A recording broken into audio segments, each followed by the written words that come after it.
I wanted to showcase my journey on buying the cheapest house in the neighborhood and adding value to it by doing renovations to it. Ultimately, I was able to increase my net worth by $200,000. So in this video, I'm going to show you how I made $200,000 equity on a $205,000 house. I'm going to show you how I got this house, why it was a good deal, how I funded it, and go over a detailed breakdown on my renovation cost. This house was purchased through a wholesaler. Let me first explain what that is. Mr. Wholesaler is looking for an off-market deal. He finds a seller that's looking to sell his distressed property. They both negotiate on a good price and get it under contract. Mr. Wholesaler then contracts the home with an investor at a higher price and keeps the difference as a profit. Usually these deals are still below market value and there's a lot of meat on the bone for profits for the investors. So I was able to purchase this home for $205,000. The most recent comps in the neighborhood were anywhere from $400,000 to $450,000. So I knew this was a good deal even if the house needed a lot of work. So I ended up getting it under contract, but since it's a wholesale deal, it was cash only. I ended up using a hard money loan. A hard money loan usually comes with a high interest rate, usually a 12% interest with 3% upfront. They are able to only fund up to the lesser of 70% after repair value or 90% of the total cost.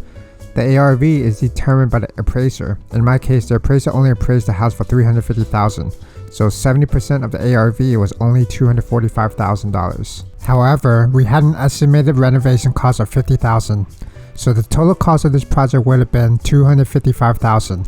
90% of the total cost would have been only $229,500.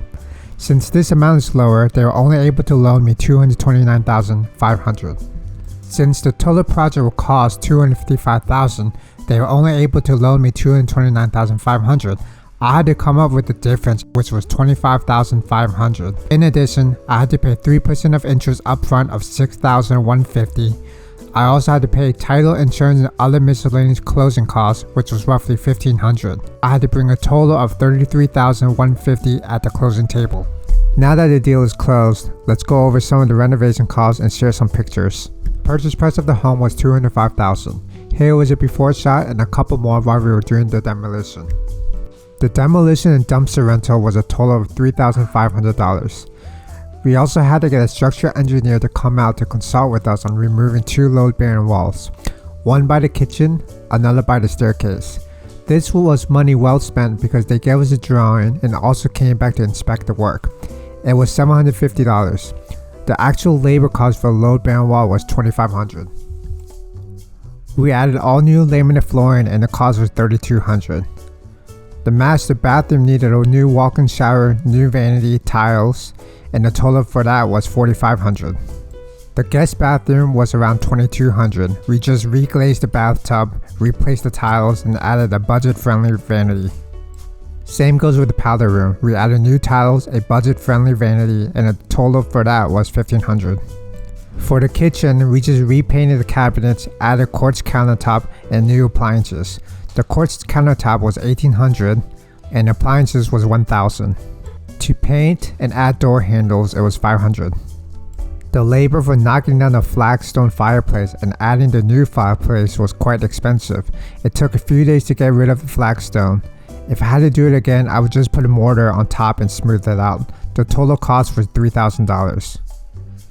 The staircase was expensive as well because we wanted the modern railings. The railing and stair treads together was $3,550.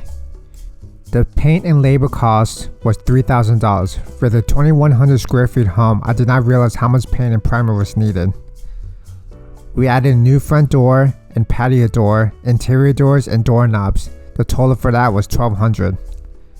We added pavers in the back, restained the deck, and added plants. The total cost was $1,500. The kitchen sinks, faucet, fixtures was $1,500. Recessed lighting was around $60 each. We added 25 of them, so the total was $1,500. There was also miscellaneous costs like property tax, materials, staging costs. That alone was $1,200.